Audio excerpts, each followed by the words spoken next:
जैसे ही सोहा कमरे में जाती है तो वो देखती है ज़ावियार बेहोश पड़ा हुआ है। ये नज़ारा देखकर सोहा बहुत ज़्यादा परेशान हो जाती है और उसके होश ही उड़ जाते हैं। वो घबराकर जल्दी से ज़ारा को कॉल करती है। ज़ारा बिना देर किए वहाँ पहुँच जाती है और दोनों मिलकर ज़ावियार को अस्पताल ले जाती हैं। अस्पताल ले जाते हुए सारे रास्ते सोहा को ये याद आता रहता है कि कैसे ज़ावियार ने हर मुश्किल में उसका साथ दिया है और हर मुश्किल और हर तकलीफ़ में उसके साथ खड़ा रहा है। ज़ावियार ने सोहा की हर तकलीफ़ को अपनी तकलीफ़ समझा। पहली बार सोहा के दिल में ज़ावियार के लिए सच्ची फ़िक्र और प्यार का एहसास जागने लगता है।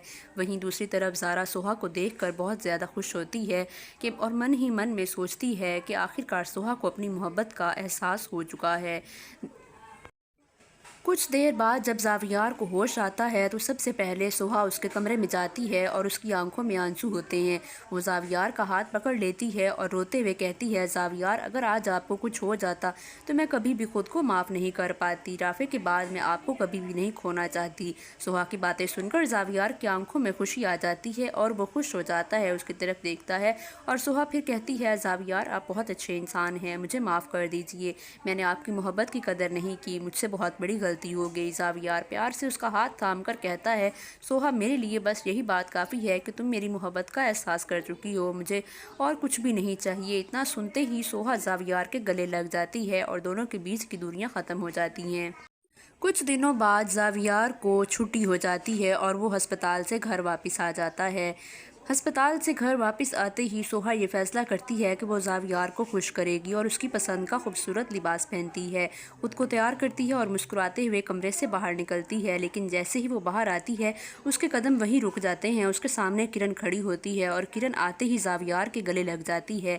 ये देखकर सोहा का दिल एक बार फिर से टूट जाता है। ये आंखों में आंसू भर आते हैं। कुछ देर पहले जो दिल खुशियों से भरा हुआ था अब वही दर्द से भर चुका होता है। बिना कुछ कहे रोती हुई अपने कमरे से चली जाती है। अपनी चूड़ियां उतार कर जमीन पर पटक देती है। उसे लग रहा होता है कि उसकी खुशियां फिर से इससे छिन रही हैं। इधर किरण सोहा से मिलने के लिए उसके कमरे में आती है, लेकिन जैसे ही वो अंदर कदम रखती है सोहा गुस्से से उसे धक्का देकर कमरे से बाहर निकाल देती है।